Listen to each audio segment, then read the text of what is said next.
তো আজ ক্যামেরাটা এখান থেকে অন করলাম বন্ধুরা। এই যে আমি আমার নিজের হাতের লাগানো বাগানের থেকে টাটকা লাউ পেড়ে নিয়ে এনে অফ ক্যামেরাতে কুচি কুচি করে নিয়েছি। আর এখানে বেগুন, আলু, টমেটো কেটে রেখে দিয়েছি। এই বেগুনটাও কিন্তু আমাদের নিজের বাগানের, তবে এটা দেখানো হয়নি বলে শুধু মুখে বলে দিয়েছি। আর এখানে হচ্ছে ইলিশ মাছের শুটকি, সেটা একটু জলে ভিজিয়ে রেখে দিয়েছি যাতে তার আঁশগুলো সহজে তুলে ফেলা যায়, ওই জন্য এটাকে আমি জলে ভিজিয়ে রেখে দিয়েছি। আর এটা দেখুন একদম আমাদের নিজের বাগানের একদম ফ্রেশ লাউ, একদম কচি, খুবই সুন্দর। তো আজ কীভাবে কী রান্না করছি বন্ধুরা, সঙ্গে থাকুন আর দেখতে থাকুন। তো চলুন রান্নাটা বসিয়ে দিই। প্রতিদিনের মতো আজও চলে এসেছি বন্ধুরা সেই হাতা, খুন্তি, খড়া সব কিছু নিয়ে। ওইদিকে গ্যাস জ্বালিয়ে কড়া বসিয়ে দিয়েছি, কড়া গরম হয়ে গেছে, দিয়ে দিয়েছি তেল। দুটো কড়া কিন্তু আমার গরম, বেশ ভালো গরম হয়েছে।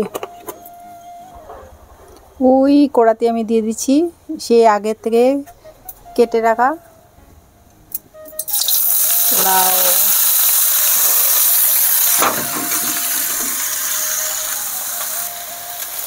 নুনটা দিয়ে দিলাম, সাথে কিন্তু হলুদটাও দিয়ে দিচ্ছি, আর দিয়ে দিলাম একসাথে জিরের গুঁড়ো।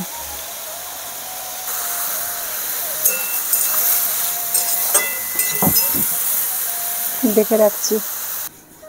কড়াতে দিয়ে দিলাম সামান্য হলুদ। এখন আগে যে কেটে ধুয়ে আনা ইলিশ মাছের শুটকিটা দিয়ে দিচ্ছি। নুন দেব না, যেহেতু অলরেডি আমাদের নুন দেওয়াই আছে, ওই জন্য নুন দিতে হবে না, শুধু হলুদের গুঁড়ো দিয়েছি। এখন সবগুলো আমি হালকা ভাজা করে নিচ্ছি। আমার শুটকি মাছ ভাজা হয়ে গেছে, এখন আমি নামিয়ে নিচ্ছি। এটার মধ্যে ছিল ডিম, ওই কারণে মানে খুব চটপটে ফুটছে। নামিয়ে দিই, নইলে ফুটে ছিটকিয়ে পড়ছে। নামানো হয়ে গেছে। এবার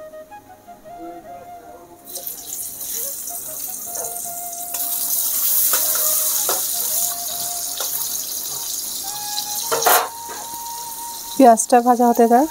পেঁয়াজ ভাজা হয়ে গেছে, এখানে আমি দিয়েছি আলু আর বেগুন। আজ কিন্তু আলু বেগুনটা আলাদা করে ভাজা করিনি, একসাথে বসিয়ে দিয়েছি।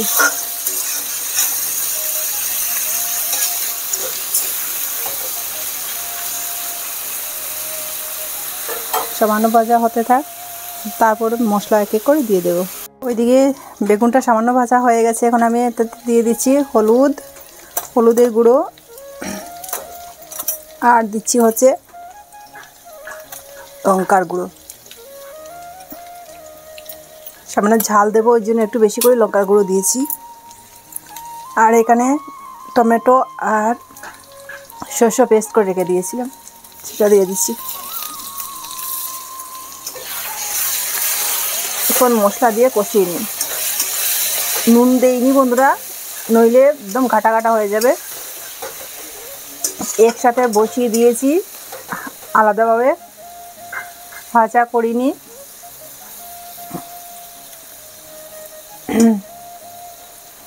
এখন মশলা সহ ওই বেগুনটা কষিয়ে নেব।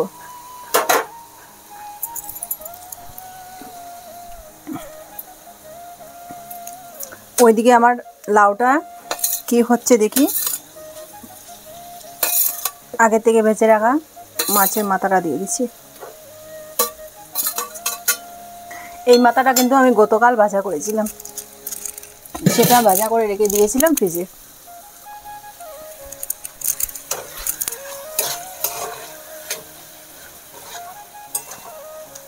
কিছুক্ষণ ঢাকা চাপা দিয়ে রাখবো।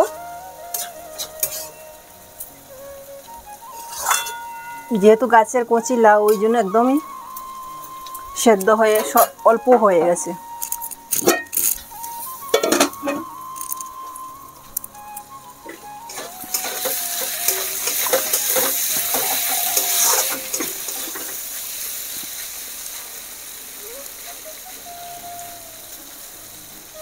আরও কিছুক্ষণ আমাকে মশলা সহ ওই বেগুনটাকে কষাতে হবে।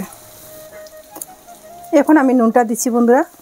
এই যে আগে যদি নুনটা দিতাম তাহলে আমার মশলাটা বেগুনটা একদম ঘাটা ঘাটা হয়ে যেত।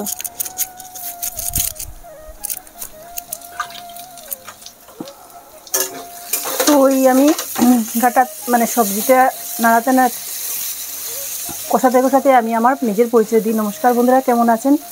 আশা করছি হয়তো সকলেই ভালো আছেন, সুস্থ আছেন, আমিও ভালো আছি। আমি সীমা, আর আপনাদের নতুন আরেকটি ভিডিওতে অনেক অনেক স্বাগত আর অনেক অনেক ভালোবাসা। ডিডিএস ব্লগে আপনাদের স্বাগত আর অনেক অনেক ভালোবাসা বন্ধুরা। এভাবে আপনারা আমার সাথে আছেন, পাশে আছেন, এভাবে আমার পাশে থাকবেন, সাথে থাকবেন, যে যাতে আমি আপনাদের ভালোবাসায় একটু একটু করে এগিয়ে যেতে পারি। তো বন্ধুরা সঙ্গে থাকবেন, পাশে থাকবেন। এইবার সেই ঝোল দিয়ে দিচ্ছি, আর এখানে কোনো পেঁয়াজ রসুন কিছু ব্যবহার করব না, ঝোল দিয়ে দিচ্ছি।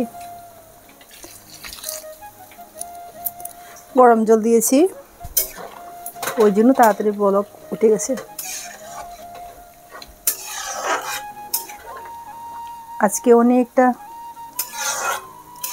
অনেকক্ষণ পর নিজের পরিচয় দিয়েছি বন্ধুরা, একদমই ভুলে গেছিলাম ইন্ট্রোটা দিতে। এরপর দেখুন সেই আগে থেকে ভেজে রাখা সেই শুটকি মাছ, ইলিশ মাছ, শুটকি মাছটা দিয়ে দিচ্ছি।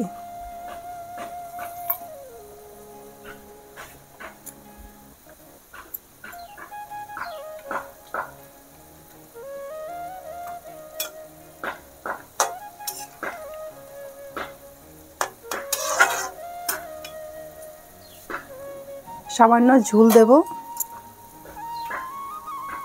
মনে হচ্ছে সামান্য ঝোলের প্রয়োজন, তাই সামান্য ঝোলটা দিয়েছি। ওইদিকে আমি লাউটা নামিয়ে নিই।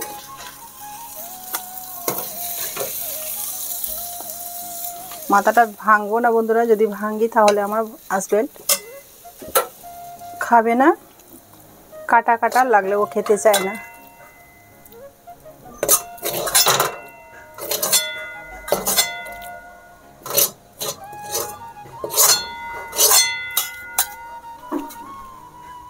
ওই লাউ নামিয়ে কড়াটা ভালো করে ধুয়ে এইবার বসিয়ে দিলাম। গরম হয়ে গেছে, দিয়ে দিলাম সামান্য তেল।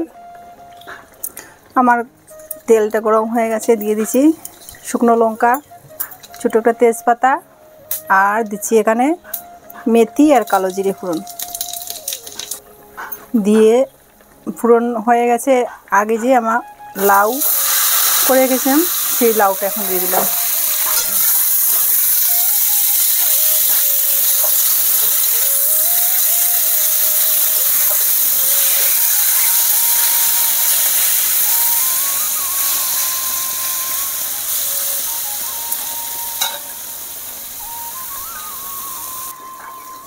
ওইদিকে আমার মনে হচ্ছে হ্যাঁ আলুটা সেদ্ধ হয়ে গেছে, বেগুনটাও তো আর তাড়াতাড়ি সেদ্ধ হয়ে গেছে, রান্নাটা পুরো কমপ্লিট। এখন আমি নামিয়ে নিচ্ছি। তো বন্ধুরা এইদিকে আমার দুটো রেসিপি কমপ্লিট হয়ে গেছে, এখন আমি নামিয়ে ভাতটা বসিয়ে দেব। শুধু ভাতটা হয়নি, একদম পুরো রেডি আমার রেসিপি।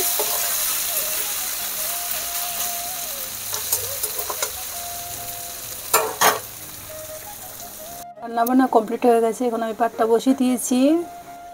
এই যে বন্ধুরা আমার পুরো রেসিপি কমপ্লিট। এখানে মাছের মাথা দিয়ে লাউ দিয়ে ঘন্ট করেছি, আর এখানে ইলিশ মাছের শুটকি মাছ দিয়ে আলু বেগুন দিয়ে ঝোল ঝোল করেছি। তো বন্ধুরা আজ এই পর্যন্ত, দেখা হচ্ছে পরবর্তী ভিডিওতে। সবাই সুস্থ থাকুন, ভালো থাকুন, সাবধানে থাকুন। আসি, টাটা।